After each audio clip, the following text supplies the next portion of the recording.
Hey everybody, and welcome back to the final video of how to start a podcast. We've done all the hard work. We recorded an episode, we came up with all the ideas, and then we actually put it all together. So in this video, we're doing the fun part. We're celebrating, we're launching your podcast, and then we're gonna talk about some marketing strategies so that we can find your first 100 podcast listeners.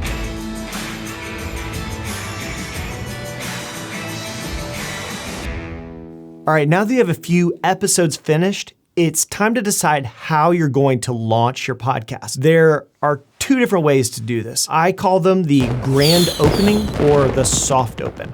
So let's start by talking about the grand opening strategy. This is what a lot of big podcasts do, and it draws, in my mind, from the film industry. When a production house releases a film, they mostly have a big promotion planned and lots of things lined up. They have a date where they are going to launch their film. And then they have critics and influencers preview the film to start talking about it. And then they run a lot of ads to help hype the film. You could do something similar for your podcast. If you have access to some influencers or an existing audience or money to promote your podcast, you can kind of follow that same script. You'll pick a date a few weeks away from now, start reaching out to people who might like the podcast, try to get your podcast reviewed, and then you can run some ads when your podcast launches. What this does is it increases the chances that your podcast will jump in the Apple Podcast rankings and will possibly make it into Apple's new and noteworthy section. But if you're having a mild panic attack at the thought of promoting your podcast to thousands of people right off the bat, then the soft open might be better for you. So I'm borrowing the phrase of soft opening from the restaurant industry. Typically, soft opening is the night a restaurant will open 1 or 2 days before their advertised opening. It's a night with a little bit less stress where the restaurant can work out kinks and spot issues. So employees will invite their friends and family to come into the restaurant to eat, and maybe they donate their profits to a charity. It's not the night where people come to leave reviews, and it helps them spot mistakes. A podcast soft open is when you basically start podcasting without anyone listening. Maybe you do invite your close friends and family to listen, but you pretty much start publishing as if someone's listening without all that pressure. And then after a couple of weeks, you can start doing the promotion then. It's a way to get comfortable with the idea of podcasting and to get over imposter syndrome.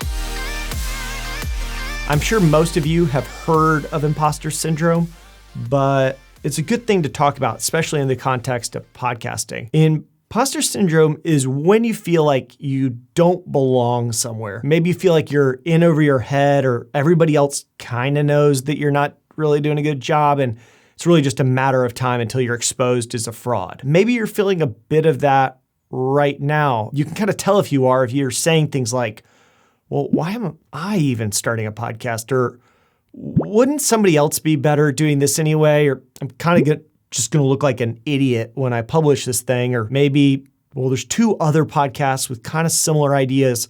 They're probably just going to think I copied them. If you're feeling like this or you're hearing these things run through your head, let me tell you that everybody else feels the same way. Everyone has those same doubts run through their mind, especially as they're getting ready to launch. Everyone wonders if they're just a fraud, and it just seems like it's part of human nature to wonder about that. Honestly, it's going to take a little while for that feeling to fade, but I can tell you from personal experience, it does start to go away as you continually publish podcast episodes. One thing is, it never goes away if you don't publish. No matter how good each episode is, you were still gonna wonder how it's gonna be received until you publish it. One of the saddest and most common things I hear at podcast meetups and conferences is that people are just about to launch their show. And then you come to the next meeting or the next podcast a year later, and you run into them and they tell you, oh, I'm just polishing up the last episode. It's gonna launch really soon. And that's because it's super easy to tinker and polish episodes when you're facing imposter syndrome. As long as you keep tinkering and tweaking things, you never have to put yourself out there. So what we recommend is to pick a launch date. Don't let it be more than, honestly, 10 days from right now. Like right now when you're watching this video, whatever is 10 days away, let's shoot to have your podcast launched before that date. And you can either use that grand opening strategy I talked about or a soft open if you want to keep it a little bit more low-key. One of my favorite stories from podcasting is from my friend, Chris Kremitzos, the founder of Podfest. The way he tells it is like this.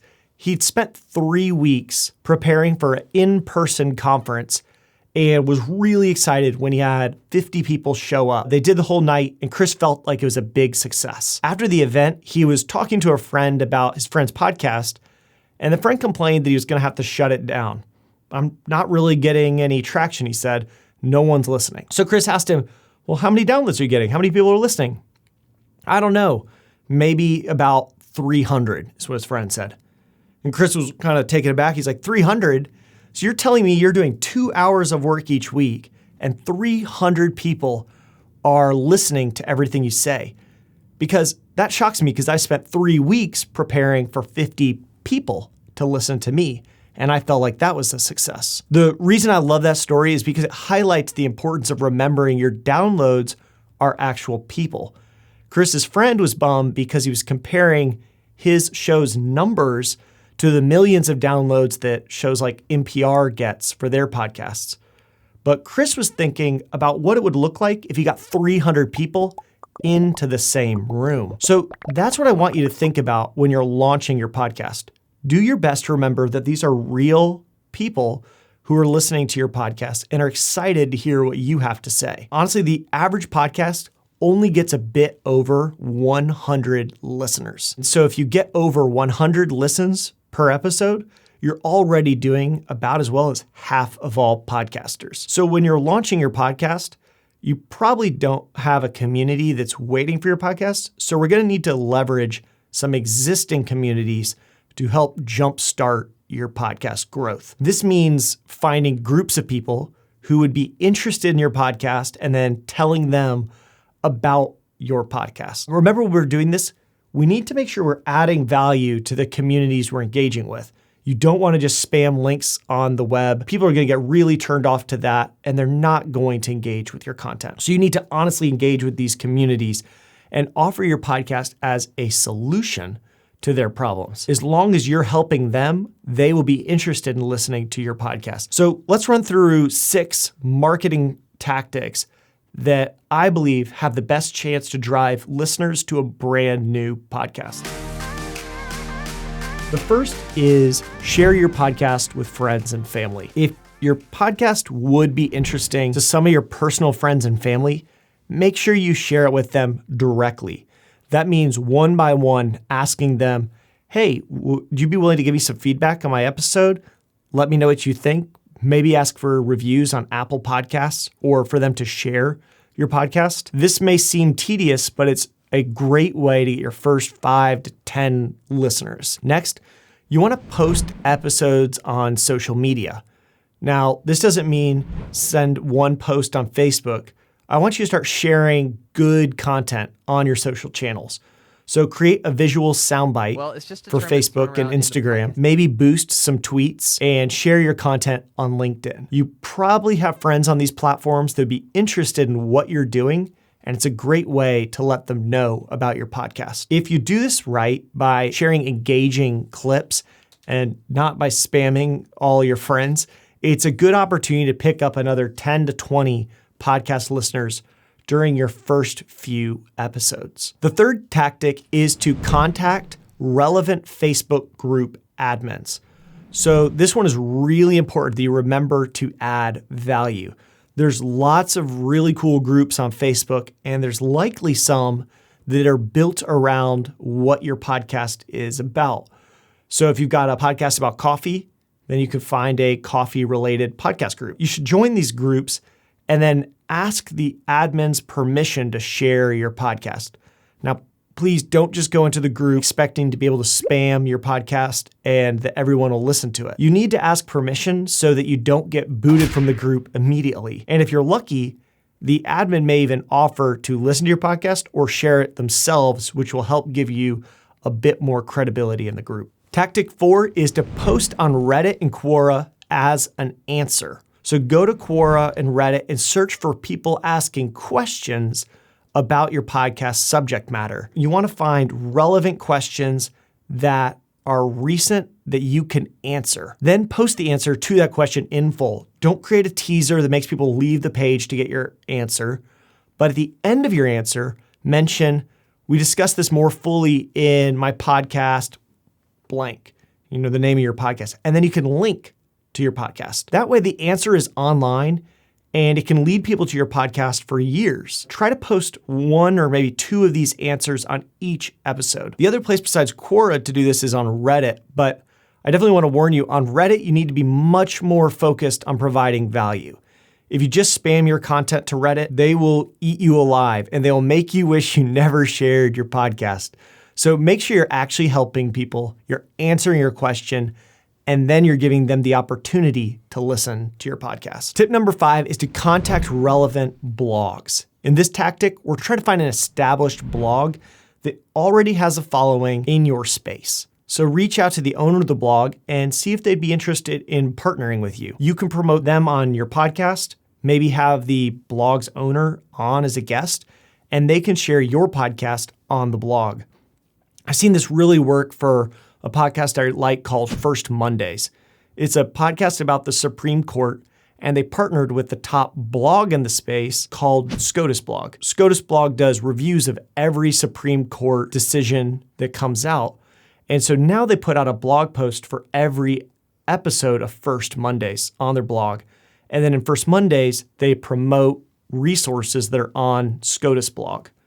So you can see how they both are benefiting by cross-promoting. If you don't find a blog that's in your space, you can also look for a YouTube channel that you could partner with for this cross-promotion. The 6th and final marketing tactic is overcast ads. And this one is the easiest, but it's one that costs a lot of money, or maybe not too much money. Overcast is my personal favorite podcasting app. And instead of posting a bunch of normal Google ads, the founder decided to run ads for podcasts. So for a few $100s, you can run an ad for your podcast inside of the Overcast app for a full month. Most of the time when we've run ads, we're able to get about 100 new subscribers each month for a few $100s. If you have the money, it's a great way to get your first 100 subscribers. Now think about this, for maybe $300-400, you're able to become an average podcast with 100 listeners. So you can go to Overcast to check current rates. We really think it's a great opportunity to grow your podcast when you're first starting out. All right, so that wraps up our entire video series on how to start a podcast. If you've made it this far, you're ready to launch your podcast. I'd encourage you to go ahead and launch sooner rather than later and then celebrate your accomplishment. It's pretty stressful to try something new like podcasting. So it's great to celebrate that you're able to push through and actually do this and launch. Before we go, I do want to leave you with a couple resources in case you do run into issues. So the first is the Buzzsprout podcast community on Facebook. This is a group of thousands of podcasters all supporting each other on their podcasting journey. It's a great place to ask questions, but also to get encouragement from other people who are going through the same things you are. Then you have the Buzzsprout blog and weekly newsletter. So every week we put out new videos, podcast episodes, and podcast guides. And we mention and describe all of these in our weekly newsletter. So if you sign up for the Buzzsprout newsletter, you'll get one email a week. You won't end up with a bunch of spam, and it's all highly actionable content that you can use to become a better podcaster. And then last but not least is Buzzsprout support. So if you use Buzzsprout for your podcast hosting, you have access to our entire support team. So inside of Buzzsprout, just go to help, and then you can email the support team directly. During normal business hours, they'll get back to you about within an hour. So you know you'll get an answer and you won't have to figure out things on your own. It's a real accomplishment to launch your podcast. So from the entire Buzzsprout team to you, we'd like to congratulate you, and we can't wait to see what you do with your podcast and how far your podcast takes you. We hope this video course has been helpful. And so until we do the next one, take care and keep podcasting.